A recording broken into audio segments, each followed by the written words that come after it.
Supreme court ने यह कहा है कि ईडी ने अपनी सभी हदें पार कर दी हैं। 40 लाख वोटर्स 6 महीने में महाराष्ट्र में कैसे जुड़ गए, बताइए तो सही। ऐसी ऐसी योजनाएं लाकर, ऐसा एक देश में माहौल बनाकर, संस्थाओं के साथ में मजाक बनाकर इस देश के विकास की गति को, इस देश के मान सम्मान को कम करने का काम कर रही है, तो ये भाजपा सरकार दिल्ली में बैठे हुए कर रही है। इसके खिलाफ अपने को मजबूती से लड़ना पड़ेगा मेरे साथियों। इनको बटापा काटेंगा, पंचायती राज चुनाव आ जान दो, इनको बटापा काटेंगा। पेपर लीक के मामले में आज कितने हमारे युवा परेशान हो रहे हैं। उन युवाओं की बात को सुनने को सरकार तैयार नहीं। राजस्थान की भाजपा सरकार हमारा 2023 का बीमा गिटगी खाया नहीं, गिटगी।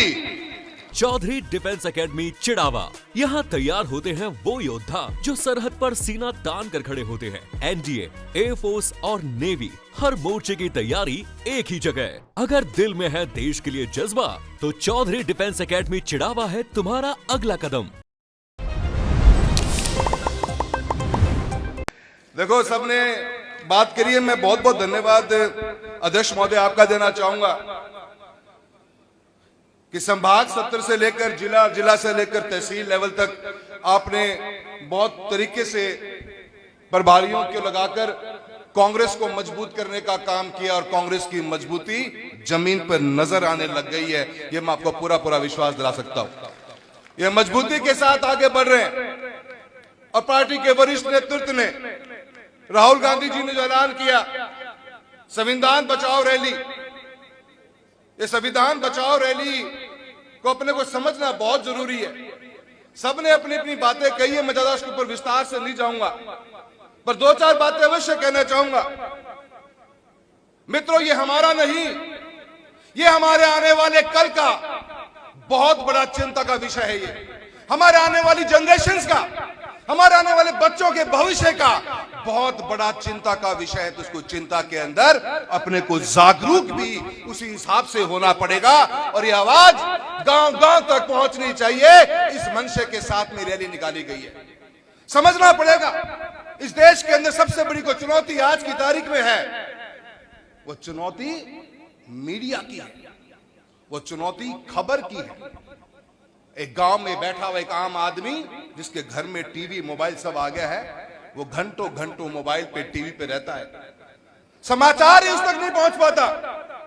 वो एक न्यूज नहीं, कंटेंट रीडर्स बैठे हुए हैं, वो हम खबरें, उनकी बनाई हुई खबरें हम सुनते हैं जो हमें वो सुनाना चाहते हैं। इसलिए हमारा दायित्व और भी बढ़ जाता है और हमारा सबसे बड़ा चैलेंज आज की तारीख में यही है कि सच्ची खबर न हमारे पास पहुंचती है, न हम उसका विश्लेषण कर सकते हैं और न उसका हम फैसला कर सकते हैं।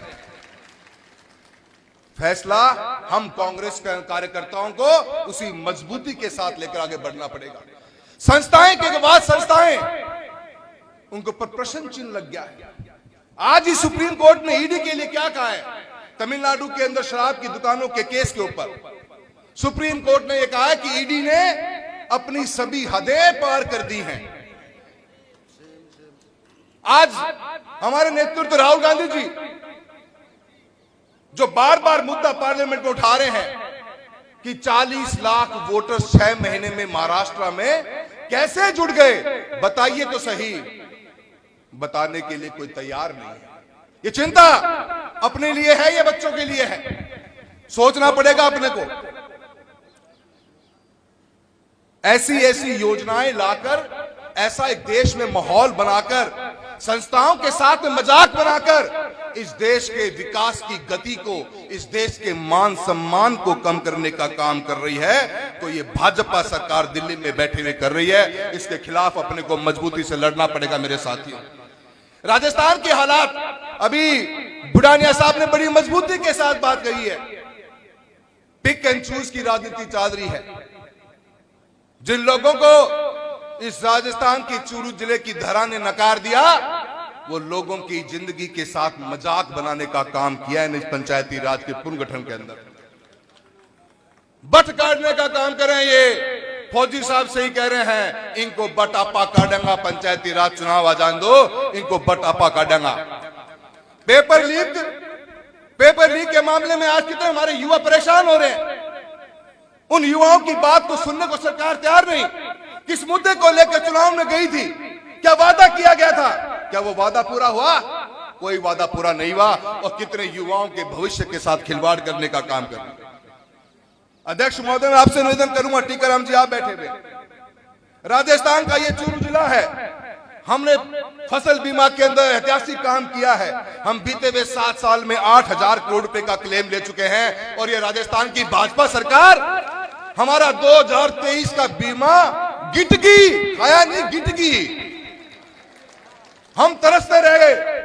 हद इस बात की है, आप ही की सरकार दिल्ली में, आप ही की सरकार जयपुर में, डबल इंजन की सरकार और आप ही की योजना, आप उसको भी खा गए। 2 साल से राजस्थान के चूरू जिले का 2023 खरीफ का क्लेम के मुद्दे के ऊपर मीटिंग नहीं बुला पा रही है।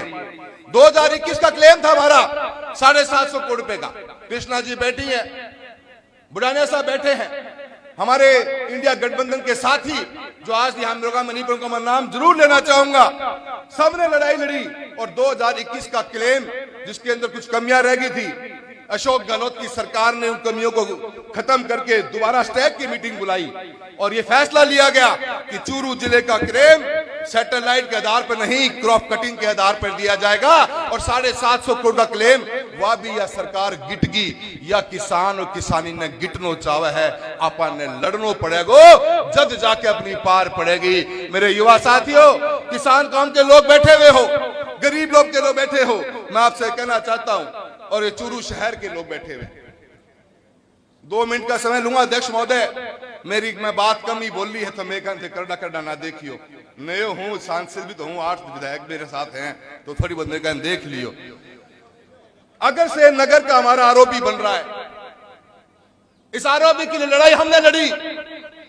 पहले तो ये बोलता कि ना ड्राइंग ठीक है, ड्राइंग में कमी को नहीं, क्योंकि हमारा सारा इंजीनियर्स बैठे हैं, वो सारे इंजीनियर्स बोला ना ड्राइंग ठीक है। इन्होंने ऐसा मजाक बनाया अपने लोगों को बचाने के लिए। कभी सुना आपने कि 4 लेन का एक आरओबी सैंक्शन हो जाए, टेंडर उठ जाए और उसके बाद आप ड्राइंग चेंज करके इसको 2 लेन बना दो अपने 11 आदमियों को बचाने के लिए? इस चूरू शहर के लिए मजाक बनाने का काम करते हैं ये भाजपा सरकार। हमने मुद्दा उठाया, मैं तो अपने फर्ज को निभाते हुए मैं तो सीएम महोदय के पास तक भी गया।